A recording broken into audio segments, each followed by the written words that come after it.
Good morning, good afternoon, good evening, whatever time it is, wherever you are, welcome to Beach Walk Blog. Today I want to talk about the over-prescription of squats.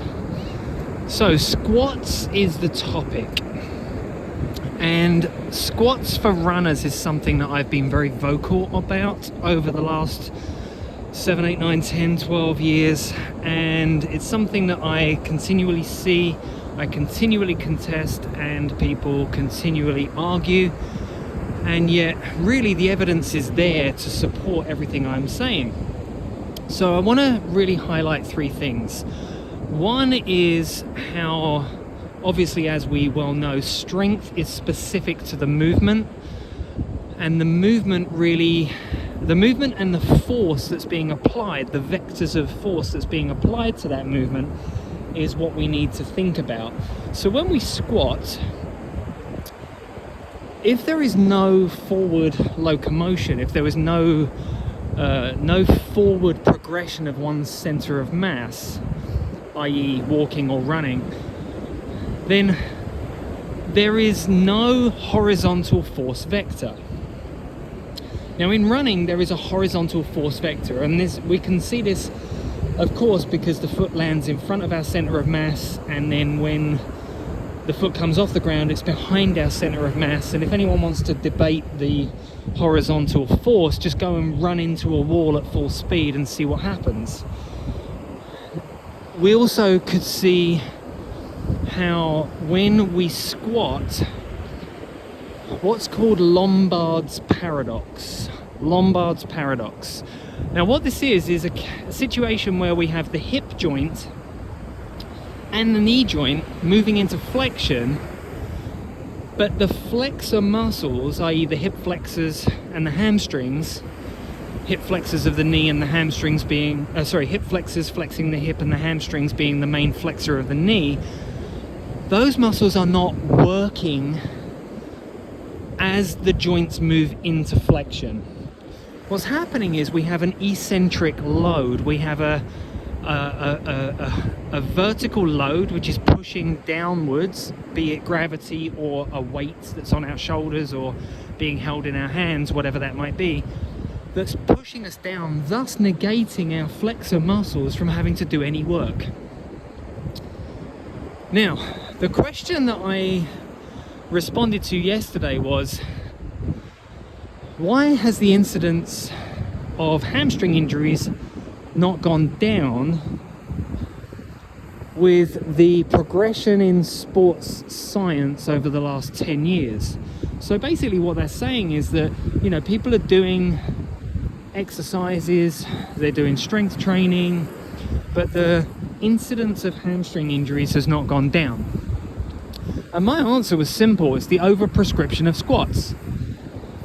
People seem to have this idea that squats are the be-all end-all of strength training, and I argue no, because again, as I keep on saying, strength is specific to the movement and specific to the force that's being applied. And in squats, as we've said, and I've detailed out, that squatting as a rule and how it's trained in the gym and in most environments is a vertical force, a downward vertical force. Running is a horizontal force. So mainly, that is.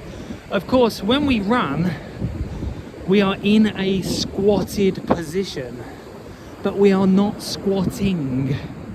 We are resisting the action of squatting as we produce a horizontal force against the ground. So the foot lands in front of us, we have to progress via pronation and then via supination after we go past mid-stance. Thus, this is a horizontal action, a horizontal force action. Okay, now I want to talk briefly about the imbalance that squats and squatting creates on our body. Now, the first thing we have to do is agree that the body is a biotensegrity structure, and it must keep force equal in all areas, or it must keep force correct in all areas, so that we don't face plant, so that we don't fall over. Now, when we squat, we create an imbalance. There is an imbalance created between our extensors, our key extensors, and our key flexors. Like I've just said, we don't use the flexors to squat. We don't use the flexors to get up from a squat. So we use our extensors to go down, we use our extensors to go up. Now, that in itself means that you are training an imbalance. You're actually training an imbalance into your body. Now, I very, very rarely see people training their flexor muscles as much as they train their extensor muscles. And you might say, well, so what? Who cares? Why do I need to do that? Well, the answer is, the reason why people are getting injured so much is because of the imbalances of training. And one of those things is the overprescription of squats. So I've just detailed out the reasons why squatting or doing squats is not a balanced movement. It's not a strength. It's not a total body strengthening exercise. It can't be. There's no way that it can be. And what I was saying before about Lombard's paradox is how we have the biarticular muscles of the hip and the biarticular muscles of the knee, giving them the biarticular nature, the hip and the knee, the quads and the hamstrings. Now, you've got more leverage created via the quads than you have from the hamstrings.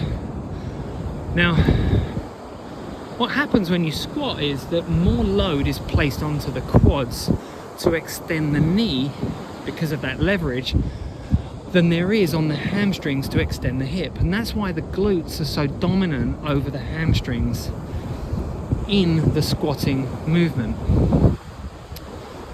Now, the reason for that is because of the Lombard's paradox, these biarticular muscles, and they do their job via leverage, and the quads overpower that, or they have more leverage than the hamstrings do.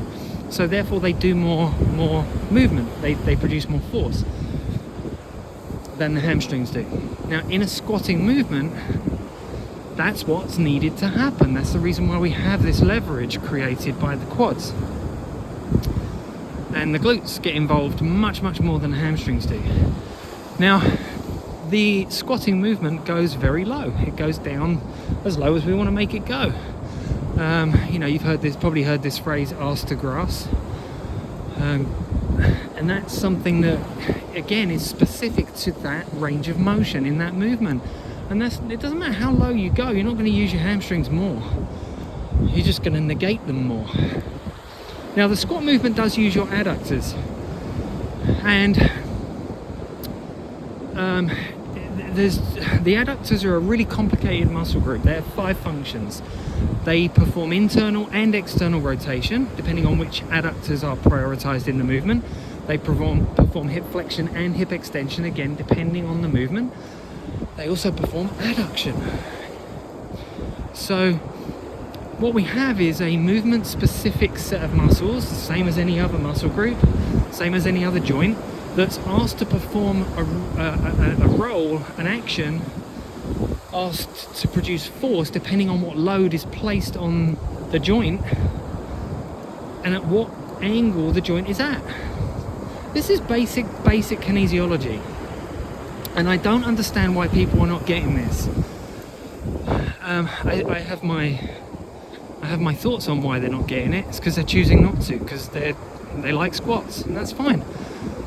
But that doesn't change the facts. It doesn't change what we know occurs. So, we have all these situations where squatting uses specific muscles, and then we change all of that when we go and run. So this exercise is creating imbalances. It's not using the muscles that we use when we run. So therefore, it can't be a running strength exercise. It just can't. Simple as that. It can't. So the question that was posed was, why is it that sports science has been there for the last however many years, and in the last 10 years it's still not making a dent in injuries, or hamstring injuries are still occurring, and the Nordic hamstring extension, the Nordic, what's it called, Nordic curl, I think it's called, eccentric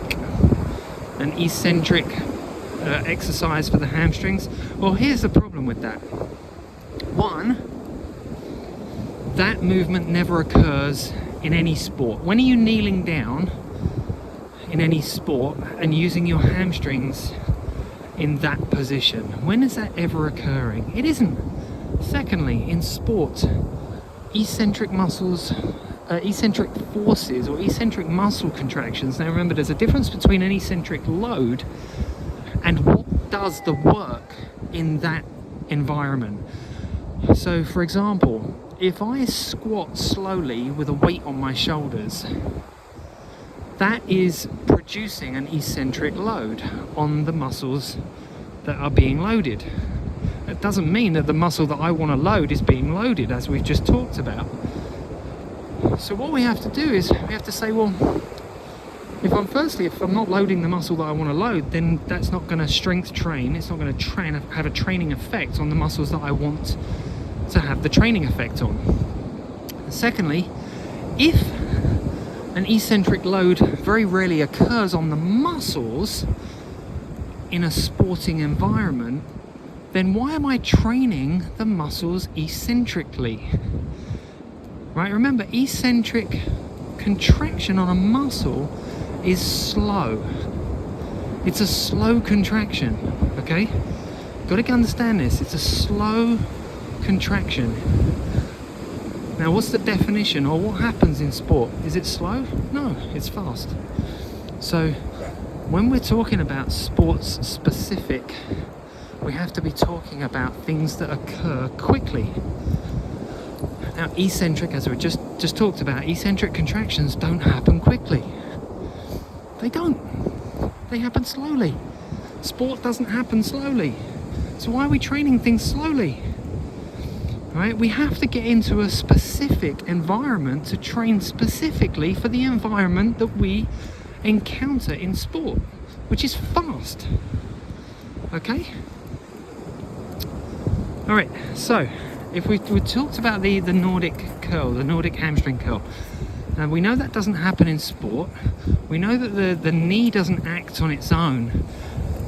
It acts with the hip, it acts with the ankle. They all act together.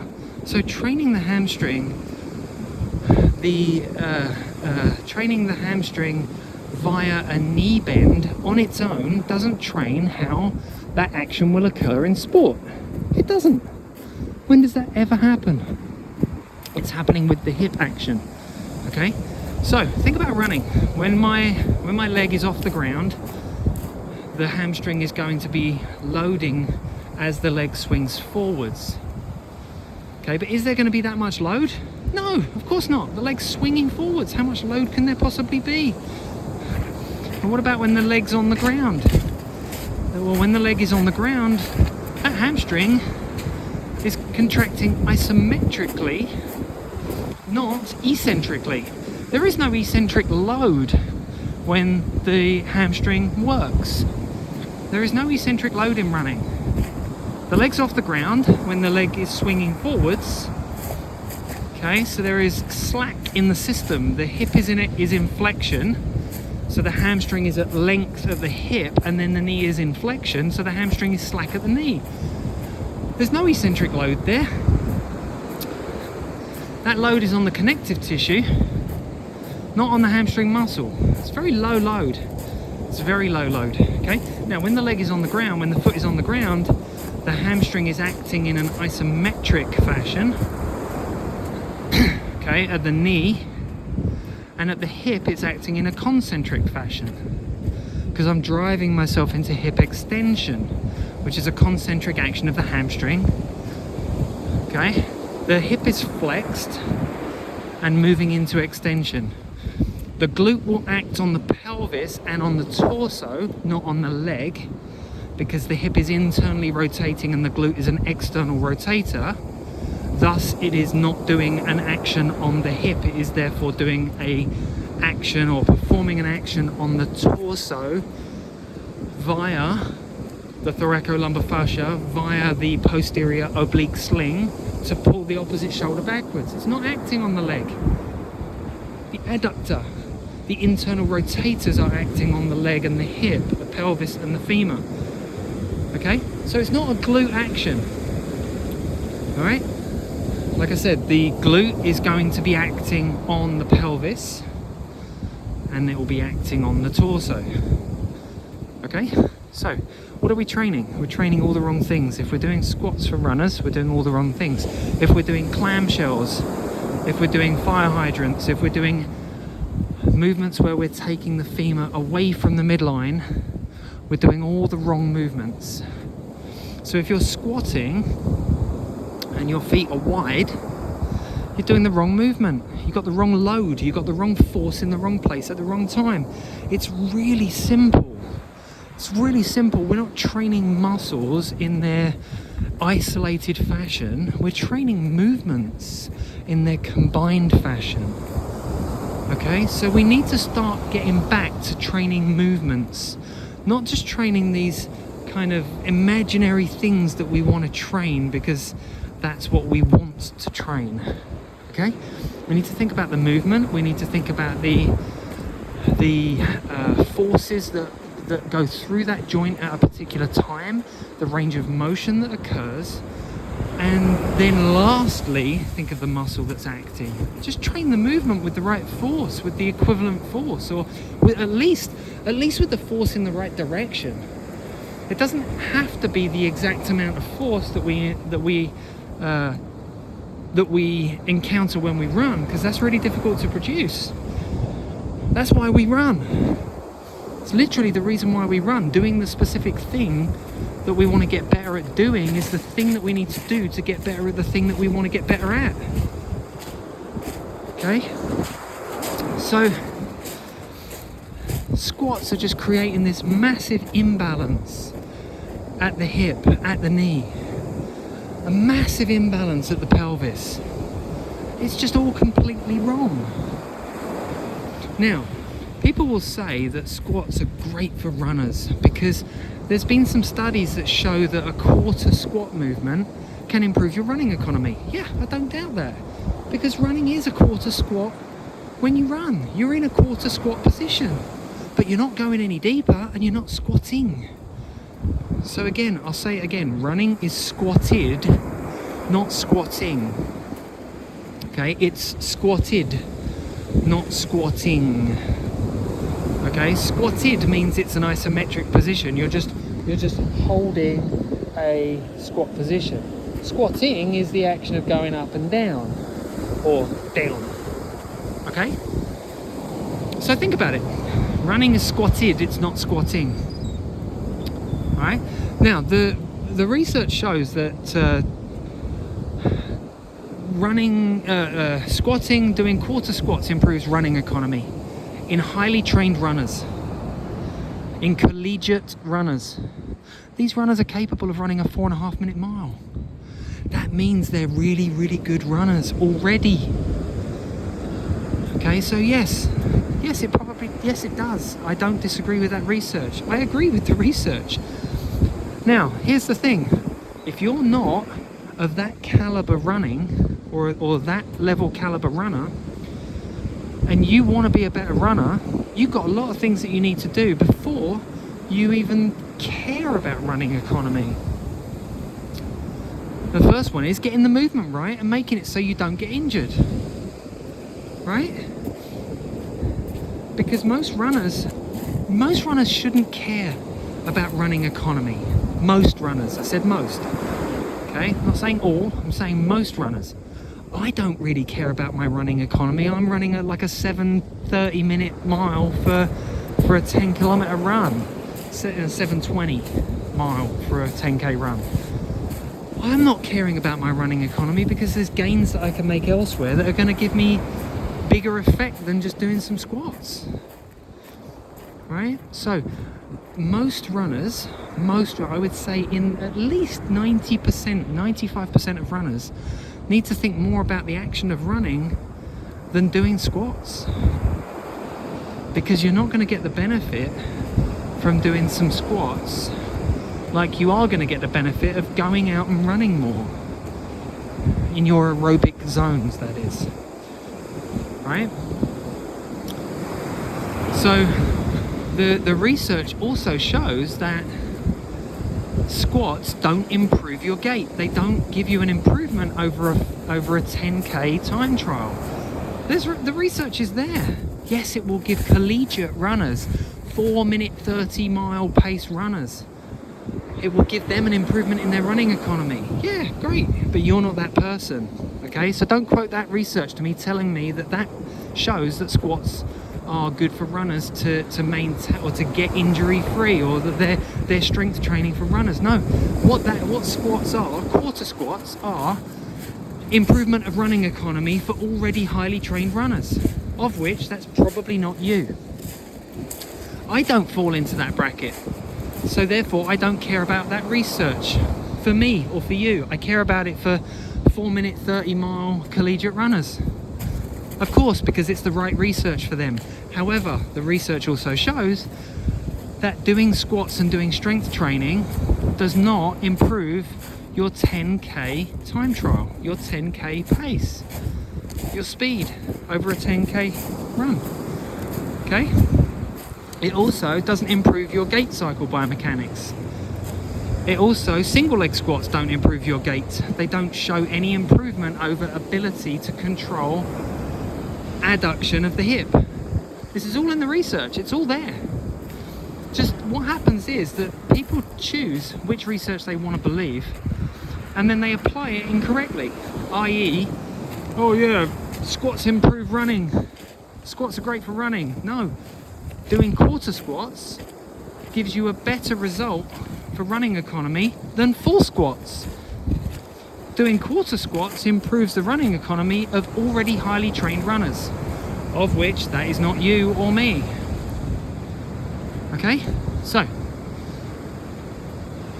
going to leave it there because I think that's quite clear what the research shows, what the kinesiology, what the biomechanics of squats shows.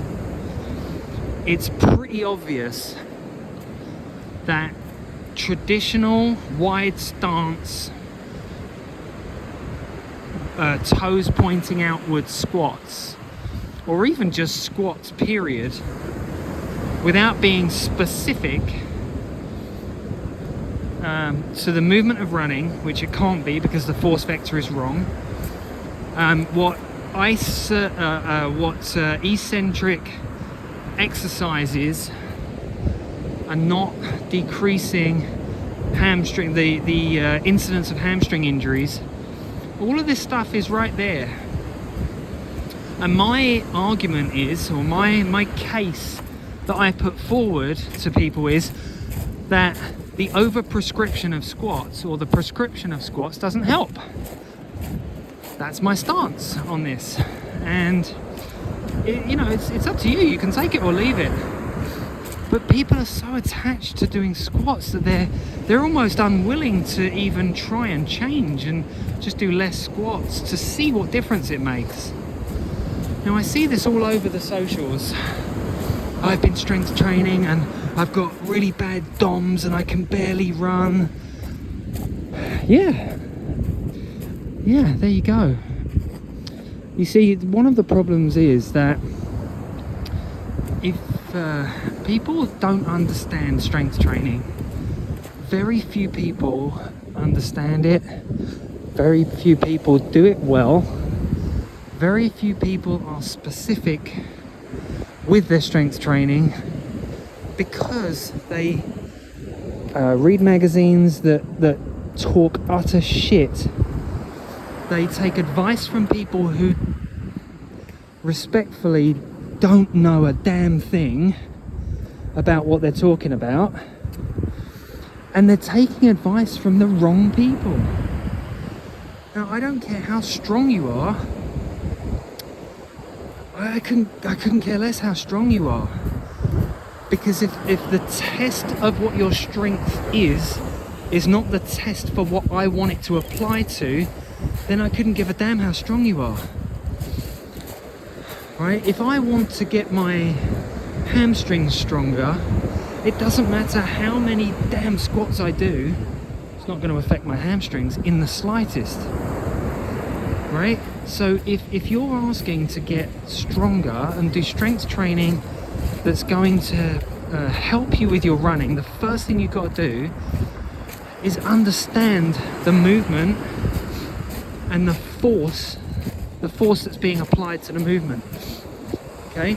Now, the other thing is that if there are 46 different varieties of squat, that in itself is telling you that strength is specific to each one. Because if there was only one variety of squat that trains you for everything, for every eventuality, then you wouldn't need 46 different varieties. Right? You're showing yourself exactly what I'm saying, but you're not understanding that that's what you're saying. If you argue that strength is not specific to the movement, then you wouldn't need 46 different varieties of squat that are all specific to each one. I.e., they would all be giving you the same outcome, which would therefore negate the need for 46 different versions. You see? In having different versions is telling you and showing you that they're different. And that's what I want you to take away from this, is specificity. Duck under that. Specificity of the movement is of the highest importance. And what that means is not just the movement itself, but everything that comes into that movement. The muscles that are used, the force vector. Is it horizontal? Is it vertical? Is it concentric? Is it isometric? Is it eccentric? Which muscles are coordinatively working together at the same time? What's the rest of my body doing? Inter and intramuscular coordination. This stuff it's not difficult to understand. It just takes a little bit of time to want to understand it, and that's the problem. The want and the need of the public to want simplicity is a cause and an effect in and of itself. Right? If I ask for something to be very simple, I probably won't get what I really truly need. I might get what I want, which is simplicity, but what I also want is the right effect, the right outcome. So if I don't get the complexity, because remember, think about it like this: every muscle in your body is involved with the running movement in some way, shape or form, and there is more than one muscle working, more than one joint changing its angle. There is more than one force in play when you run, which is totally different from a bicep curl. If I do a bicep curl, there's one joint changing angle. But of course there's more than one muscle working. It's not just your biceps, because it's elbow flexion and there's a weight being held in the hand which is trying to create wrist extension, and you're working against that to hold your palm up against that weight. It's still quite a complex situation, but we think of it as, oh, it's just a bicep curl, it's only working my biceps. That's never the case. So even when we try and think of something simplistic, it isn't simple.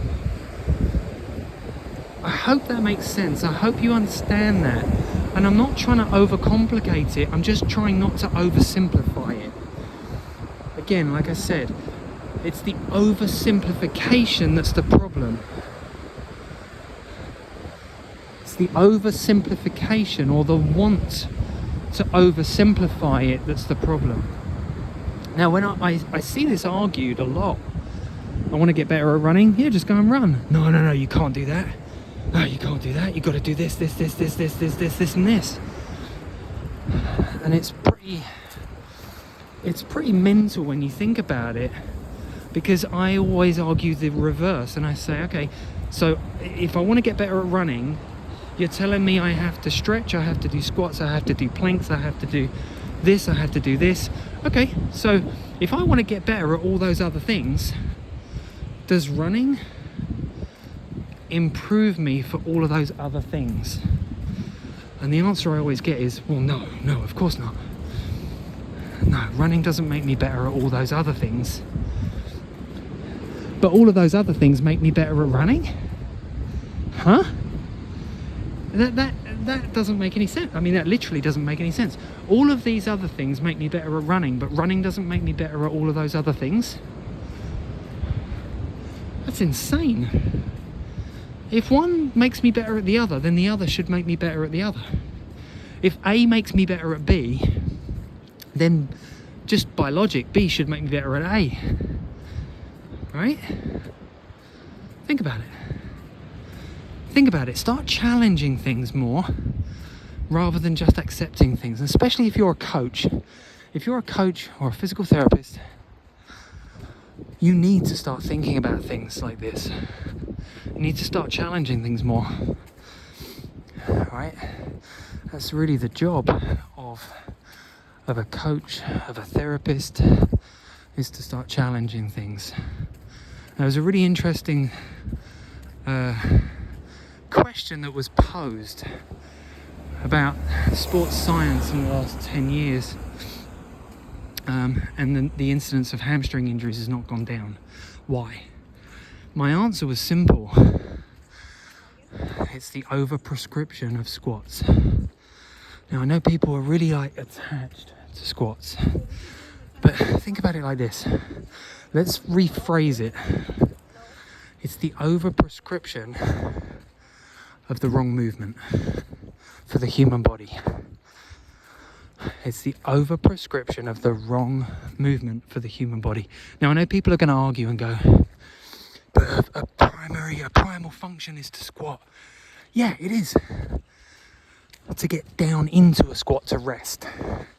There's a big difference between how a toddler, and I'm going to be a little bit unpolitically correct here, but you'll know what I mean, and I don't mean it that way, but it's termed, or it's described as an Asian squat. It's generally something that you'll see in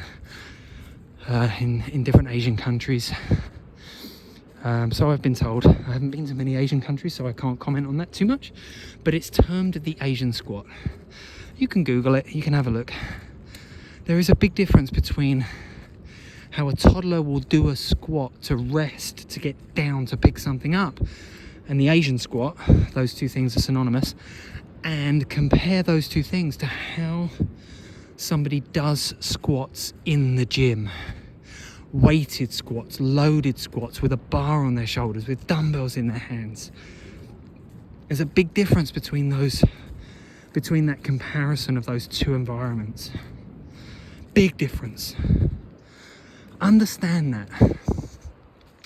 What the fitness industry and the gym has done to squats in the last 100 and the last 30, the last 20 years is completely bastardized a movement that was, yes, a primal function. I mean, if you want to go and do a poo when you don't have something to sit on, you will be squatting. But I guarantee you're not going to do it the same as you would if you had weights on your shoulders in a gym.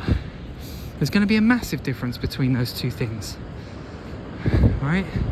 And that's the kind of difference that I'm talking about. Understanding that if you call something a squat and I call something a squat, what we have in our minds, we might be talking about a completely different thing. Which is why we have definitions. It's like why some people still think we can land underneath our center of mass. And I go, well, what's a landing? And they go, well, it's the point where you've produced enough force to stop the downward movement. And I go, well, so I hadn't landed when my foot hit the ground? No, I hadn't landed. Well, what happened then? Well, it's not a landing. Okay, so when a ball hits the ground, did the ball land? Yeah.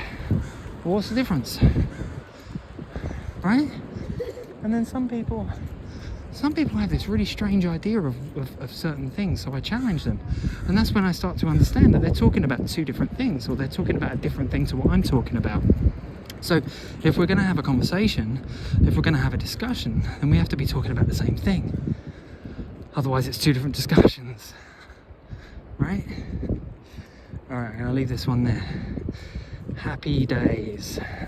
Think about what you're doing. Think about challenging things. Don't just take it at face value. Think a bit deeper. Be better. It's a new year. New year, new you. Challenge. Talk to you soon. Take care. Bye.